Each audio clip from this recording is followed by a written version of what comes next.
13절에서 20절까지의 말씀입니다. 신약성경 27페이지에 있습니다.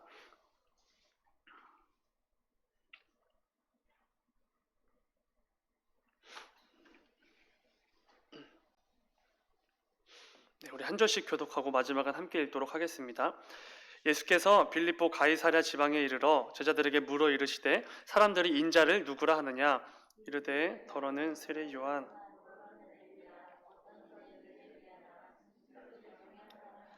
이르시되 너희는 나를 누구라 하느냐 시몬 베드로가 대답하여 이르되 예수께서 대답하여 이르시되 바요나 시몬아 내가 복이 있도다 이를 네게 알게 한 이는 혈육이 아니요 하늘에 계신 내 아버지시니라 또 내가 네게 이르노니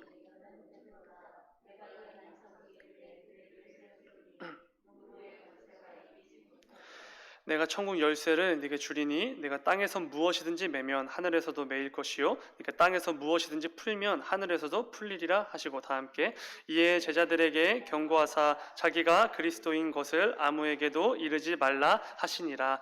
아멘. 잠시 기도하겠습니다. 오희정 집사님 25번째 예물 하나님께 드렸습니다. 사랑하는 주님 감사합니다. 주님 요즘 우리 눈앞에 펼쳐진 상황들이 또 우리에게 주어진 조건들이 주님께 예배하기 어려운 상황들인 것 같습니다. 하지만 주님 우리를 긍휼히 여겨주셔서 주님을 향한 예배가 끊이지 않게 하여 주시옵고 주님을 향한 찬양과 우리의 기도의 간구가 끊이지 않을 수 있도록 주님 인도하여 주시옵소서. 또 오늘 드려진 예물을 주님 기억하여 주시고 그 예물을 드린 아버지 그 손길의 그 마음을 주님은 아시오니 주님께서 때에 따라 필요한 그 은혜를 주님의 그 필요한 손길들을 아버지 충분히 느낄 수 있도록 주님 인도하여 주시옵소서. 주님 감사합니다. 예수님의 이름으로 기도드렸습니다. 아멘. 오늘 함께 읽은 말씀을 가지고 너희는 나를 누구라 하느냐 라는 제목으로 함께 말씀을 나누도록 하겠습니다. 로마 가톨릭에서는 이 교회관을 정립할 때 오늘 본문을 굉장히 이렇게 중요한 본문으로 여기고 있습니다. 특별히 오늘 본문 18절 말씀을 보면은 제가 한번 읽겠습니다. 또 내가 네게 이르노니 너는 베드로라 내가 이 반석 위에 내 교회를 세우리니 음부의 권세가 이기지 못하리라. 아멘. 이 베드로는 우리가 알다시피 반석이라는 뜻이기에 이 말씀을 근거로 예수님께서 베드로를 교회의 수장으로 삼으시고 모든 교회는 이 베드로로부터 시작되었다라고 생각을 합니다. 그리고 이 로마 가톨릭은 예수님께서는 오직 하나의 교회만 세우셨다고 이제 주장을 하죠. 이건 굉장히 맞는 말이죠. 하나의 교회, 보편적인 교회. 이 가톨릭이라는 이름 자체가 그런 의미죠. 근데 이 교회의 초대 교황은 이제 예수님의 제자였던 베드로였고 그때부터 이제 계속해서 그 교황들이 이어져서 지금의 그 266대 교황인 프란치스코 교황까지 이어졌다라고 이제 생각을 하는 것이지요. 사실 오늘 본문을 읽고 얼른 보고 지나가면 맞는 말인 것 같기도 합니다. 정말로 예수님께서 이 베드로 위에 교회가 시작되게 하신 것처럼 보이기도 합니다. 그러나 이것은 이게 우리가 오늘 함께 읽은 이 본문의 앞뒤 문맥을 보면은 이 로마 가톨릭의 교회관이 조금 잘못되었다는 것을 쉽게 알 수 있는 부분입니다. 일단 기본적으로 교회라는 것이 무엇이지요? 에베소서랑 골로새서 말씀을 보면은 교회는 이 예수 그리스도가 머리 된 그곳이 교회이지요. 교회의 머리는 예수님이심을 분명하게 말해 줍니다. 그런데 그 교회가 같은 죄인인 인간에 불과한 베드로로 인하여 생겨났고 베드로를 통해 그 교회가 지금까지 이어져 온다는 것은 전혀 성경적이지 않겠죠. 그리고 오늘 본문 바로 뒤에 이어지는 오늘 본문이 16장 20절까지지 않습니까? 그 뒤에 바로 이어지는 21절에서 23절의 말씀을 보면은 이 로마 가톨릭의 생각이 잘못되었다는 것을 알 수 있습니다. 그러니까 우리가 오늘 읽은 본문에서 베드로가 이제 예수님께 신앙 고백을 한 직후에 일어난 일입니다. 21절부터 23절까지 제가 한번 읽겠습니다. 이때로부터 예수 그리스도께서 자기가 예루살렘에 올라가 장로들과 대제사장들과 서기관들에게 많은 고난을 받고 죽임을 당하고 제3일에 살아나야 할 것을 제자들에게 비로소 나타내시니 베드로가 예수를 붙들고 항변하여 이르되 주여 그리 마옵소서 이 일이 결코 주께 미치지 아니하리이다. 23절 예수께서 돌이키시며 베드로에게 이르시되 사탄아 내 뒤로 물러가라 너는 나를 넘어지게 하는 자로다 네가 하나님의 일을 생각하지 아니하고 도리어 사람의 일을 생각하는도다 하시고 아멘.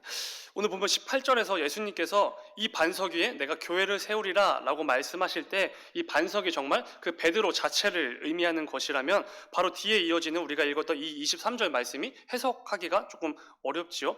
18절에서 베드로야 네 위에 세상의 빛과 소금의 역할을 감당할 이 교회를 내가 세우겠다 라고 말씀하시고 바로 23절에서 베드로 이 사단아 내 뒤로 물러가라 라고 말씀하셨기 때문입니다. 모든 것을 아시는 참 하나님이신 예수님께서 바로 뒤에 이어질 이 상황을 모르시고 이렇게 말씀하셨을 리가 없으시죠.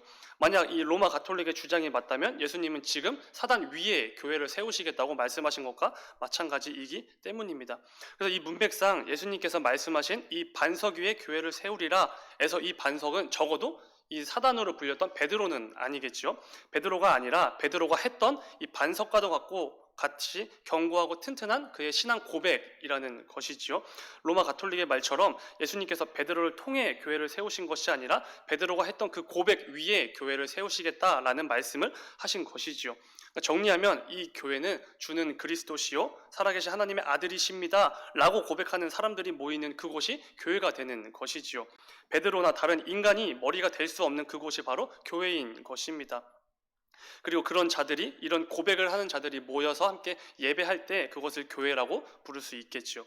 이러한 의미에서 교회는 건물일 수는 없습니다. 그리고 로마 가톨릭의 주장처럼 죄인에 불과한 사람이 교회의 머리가 될 수도 없겠지요.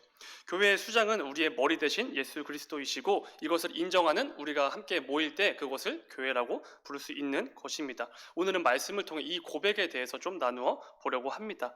제가 그 신학교 학부 시절 때, 그러니까 제가 대학생 때 가장 이렇게 좀 부담이 되고 어려웠던 게 뭐냐면은 바로 그 팀플로 이제 함께하는 발표 과제였습니다. 왜냐하면 이 발표라는 것 자체가 이게 내게 주어진 이 특정 주제를 수십 명 앞에서 이렇게 소개를 해야 하는 것인데 이것도 사실은 조금 심적 부담이 있지만 심지어 이게 제 학점만 걸린 게 아니라 제가 속한 그 팀원의 모든 이들의 학점이 걸린 문제이기 때문에 이 팀플 발표가 굉장히 어렵게 느껴졌습니다. 그래서 대부분의 이 팀플 때 첫 시간 때 가장 오래 걸리는 게 이 발표를 누가 할 것인가 발표자 정하는 게 가장 오래 걸리는 일이죠. 저는 사실 그 원래 성격상 이렇게 사람들 앞에 서서 이렇게 나대는 것을 이렇게 거부하는 사람은 아니기 때문에 사람들 앞에 서는 것 자체는 별로 두려움이나 어려움은 없었습니다. 그러나 이 발표라는 것이 그냥 여기저기 널려 있는 자료들을 이렇게 끌어 모아다가 전달만 하면 되는 것이 아니죠. 연구하고 또 핵심을 찾아내서 또 이렇게 일목요연하게 정리를 해서 제대로 전달해야 되기 때문에 이 과정이 너무나 어려운 것이죠. 근데 또 쉽게 생각하고 어설프게 알고 교수님 앞에 서게 되면 교수님 앞에서는 다 티가 나게 돼 있습니다. 그리고 우리가 핵심도 아니고 중요하지 않은 부분들을 이렇게 열심히 길게 소개한다고 해서 그 분야의 전문가이신 교수님께서 좋은 점수 칭찬을 해 주실 리도 없겠지요. 이처럼 다른 사람들에게 무언가를 소개한다는 것 자체는 굉장히 어려운 일입니다. 특히 그 분야의 전문가이신 이 교수님 앞에서 그 주제를 가지고 발표를 한다는 건 굉장히 어려운 일이지요. 근데 우리가 오늘 함께 읽은 말씀에서도 이와 유사한 어려움에 처한 몇몇의 사람들이 등장하는 것을 볼 수 있습니다. 바로 예수님의 12 제자들이지요. 본문 말씀을 보면 예수님께서 제자들에게 이렇게 물으십니다. 너희는 나를 누구라 하느냐? 근데 이 상황은 사실 예수님께서 이 제자들에게 나에 대해서 좀 발표해 보아라 라고 이렇게 발표 과제를 주신 것과도 같습니다. 3년 동안 나랑 함께한 제자들아 지금부터 내가 누구인지에 대해서 좀 발표해 보렴 이런 것과도 같은 느낌인 것이지요. 그런데 여러분 보통 주제가 아닙니다. 그냥 어떤 학문적인 주제가 아니라 이 세상을 구원하시기 위해 인간의 몸을 입고 이 땅에 오신 예수님이 주제였습니다. 엄청난 주제의 발표 과제를 주신 것이지요. 지금 오늘날에는 이 예수님에 대한 핵심과 중요한 것들이 잘 정리된 책이나 연구 자료들을 생각보다 쉽게 구할 수 있지요.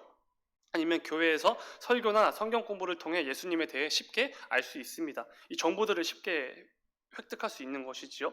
그러나 그 당시 제자들은 우리들과 같이 상황이 아니었지요. 단지 3년 동안 예수님 옆에서 예수님 하시는 일을 지켜보았고 도왔을 뿐입니다. 그래서 제자들이 얼마나 당황했을지 한번 생각해 보시기 바랍니다. 심지어 이거는 팀플이었습니다. 12명의 제자들이었으니까. 선뜻 아무도 나서지 않을 때 그때 바로 이제 베드로가 나서게 된 것이지요. 모든 제자들을 대표해서 자신 있게 발표를 합니다. 그게 16절 말씀입니다. 시몬 베드로가 대답하여 이르되 주는 그리스도시요 살아계신 하나님의 아들이시니이다. 베드로의 이 발표를 드린 예수님께서 말씀하십니다. 17절. 예수께서 대답하여 이르시되 바요나 시모나 네가 복이 있도다. 이를 내게 알게 한 이는 혈육이 아니요 하늘에 계신 내 아버지시니라. 아멘.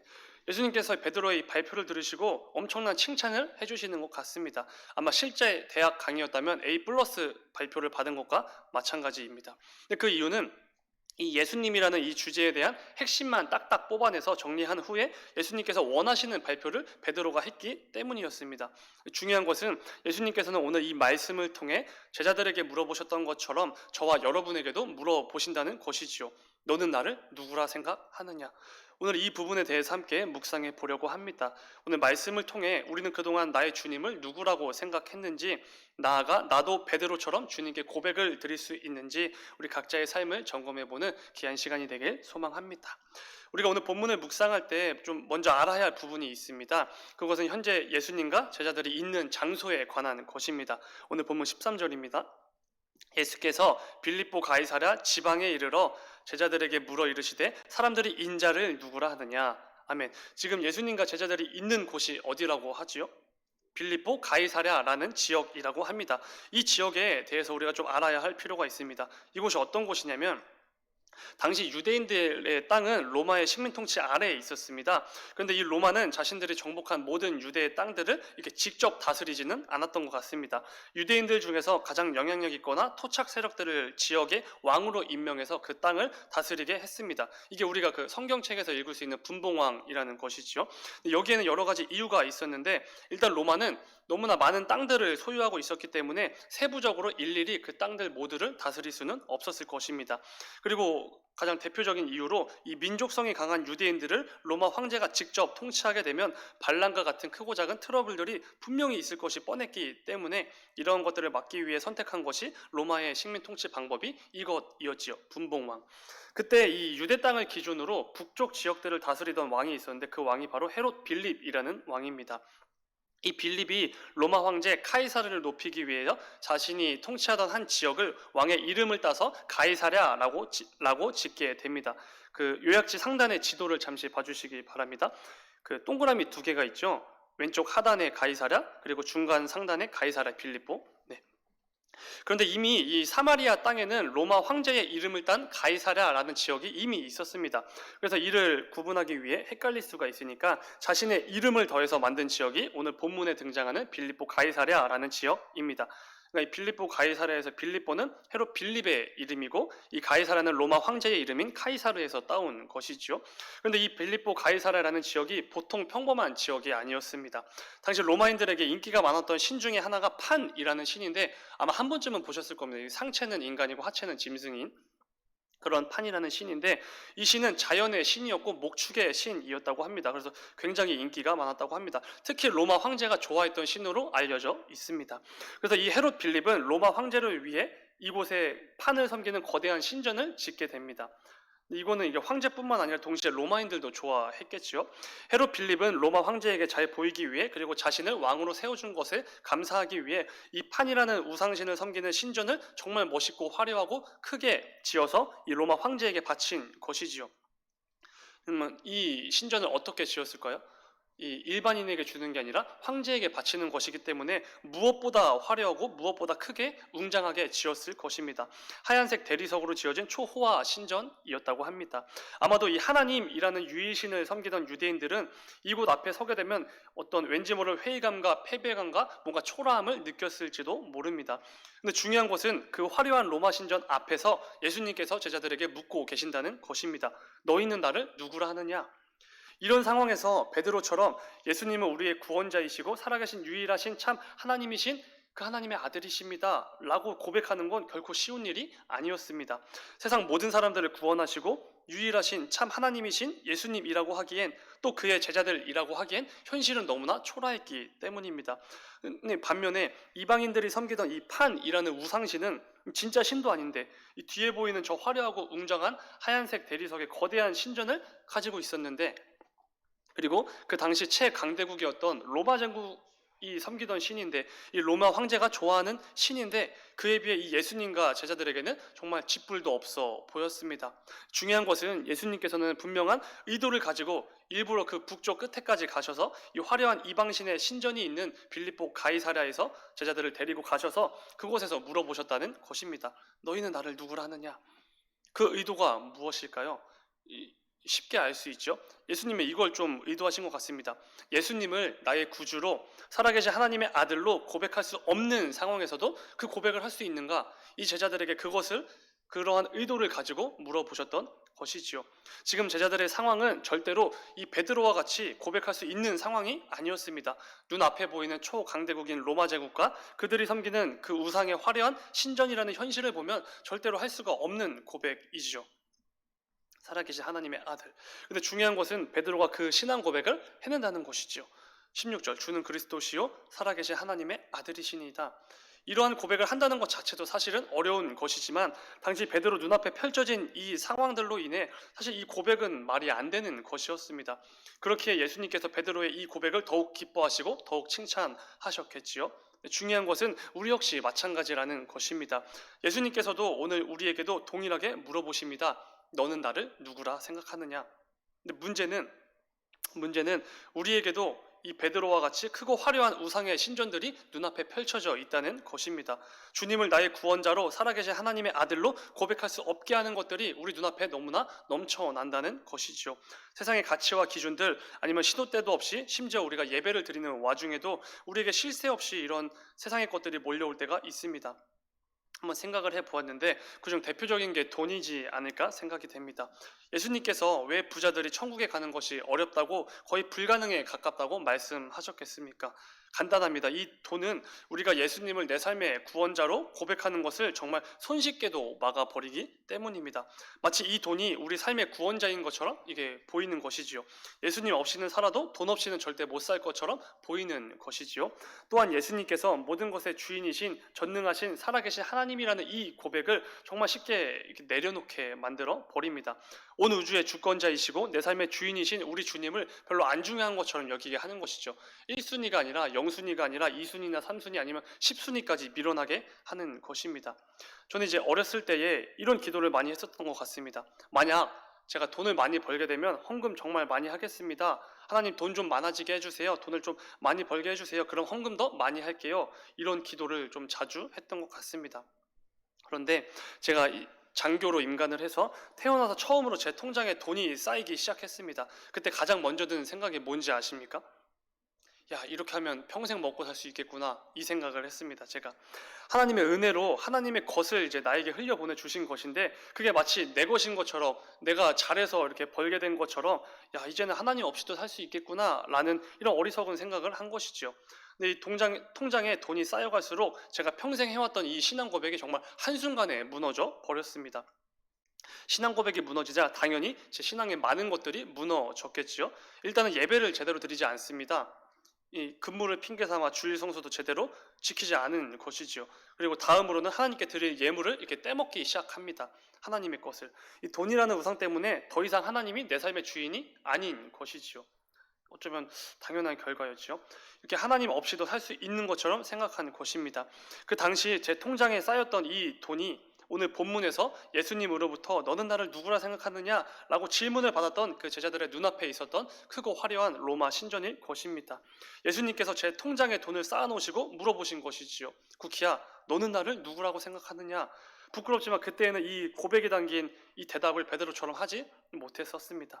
사랑하는 여러분, 여러분들에게는 어떤 크고 화려한 신전들이 있으십니까? 누군가에게는 이렇게 굉장히 어렵게 들어간 직장일 수도 있고, 누군가에게는 최선을 다하고 있는 사업장일 수도 있습니다. 아니면 누구에게는 너무나 귀한 자식들이 될 수도 있고, 우리 학생들에게는 학교가 될 수도 있고, 취직이 될 수도 있고, 스펙이나 어떤 관계의 문제나 위기나 이런 것들이 될 수도 있습니다. 나의 삶에 어떤 것들이 예수님을 향한 신앙 고백을 못하게 하는지 점검해 보시기 바랍니다. 예수님께서는 우리 각자의 삶에 존재하는 내 눈앞에 펼쳐진 이 크고 화려한 신전들 앞에서 또다시 물으십니다. 너희는 나를 누구라 생각하느냐? 제가 생각을 해보았는데 이 코로나19 상황도 마찬가지인 것 같습니다. 우리 눈앞에 당장의 이 현실은 이렇게 함께 모여 마음껏 예배하고 찬양하고 기도로 부르짖지 못하는 이 상황을 보여주시면서 물어보시는 것이죠. 너희는 나를 누구라 생각하느냐? 함께 모여 식사도 못하고 교제도 못하고 모임도 못하고 떡을 떼며 잔을 나누는 성찬도 할 수 없는 이 상황에서 우리에게 물어보시는 것이죠. 너희는 나를 누구라 생각하느냐? 코로나19로 인한 여파가 날이 갈수록 심해지고 있습니다. 어려움에 처한 분들도 너무나 많고 아파하는 분들도 많이 있습니다. 제 가족 중에도 이 2.5단계 격상 후에 당분간 사업을 중단하게 되신 분도 계십니다. 우리의 교회는 역사상 가장 큰 위기를 맞은 것처럼 보입니다. 그렇게 여기저기서 얘기를 합니다. 그리고 평생을 함께 해왔던 우리 함께 모여 예배합시다 라는 이 말도 정말 마음 편하게 못하는 상황입니다.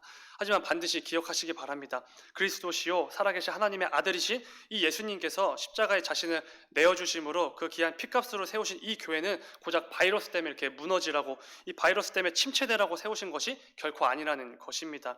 그 십자가의 보혈로 사신받은 우리를 고작 이 바이러스 때문에 영적으로 무너지고 침체되라고 구원하신 것이 결코 아니라는 것입니다. 부디 우리 주님의 이 십자가를 가볍게 여기지 마시기 바랍니다. 우리를 위해 흘리신 그 보혈의 가치를 우리 스스로 싸구려로 만들지 않기를 바랍니다. 우리 눈앞에 코로나19라는 역사상 가장 커다란 문제와 위기가 놓여져 있습니다. 이러한 상황이 놓여져 있는 것이지요. 그러나 오늘 말씀을 통해 주님께서 우리에게 분명하게 물어보십니다. 너희는 나를 누구라 생각하느냐? 이 질문에 대답을 할 수 있을지 한번 생각해 보시기 바랍니다. 사랑하는 여러분, 우리가 삶을 살아갈 때 우리는 반드시 예수님의 이 질문에 대답을 해야 할 때가 순간순간 나타날 것입니다. 주님 없이는 단 한순간도 살아갈 수 없는 그런 자임을 고백하고 주는 나의 삶의 구원자이심을 매 순간 고백할 수 있어야 한다는 것입니다. 온 땅의 주인이신 하나님께서 나의 삶의 주인이시라는 이 고백이 어떤 상황에서도 끊이지 않고 흘러 넘쳐야 하는 것이지요. 그러나 여전히 우리 삶에서는 이 고백을 멈추게 하는 것들이 넘쳐나고 이 고백들을 무의미하게 느껴지게 하는 것들이 넘쳐날 것입니다. 여전히요. 네, 그러나 그때마다 십자가의 은혜를 기억하시기 바랍니다. 예수 그리스도께서 나를 위해 어떤 일까지 하셨는지를 떠올리시길 바랍니다. 저는 어렸을 때 이 십자가로 이겨내라는 말이, 십자가로 승리하라는 말이 도무지 무슨 말인지 와닿지 않았는데 요즘은 참 많이 와닿는 것 같습니다. 십자가의 보혈을 힘입어 나아가시길 바랍니다. 십자가를 힘입어 또다시 주님을 향한 그 고백을 드리시길 바랍니다. 그럴 때 우리는 이 화려한 로마 신전 앞에서도 예수님께 당당하게 고백했던 이 베드로와 같이 신앙 고백을 할 수 있을 것입니다. 저는 이 말씀을 준비하면서 확신이 들었습니다.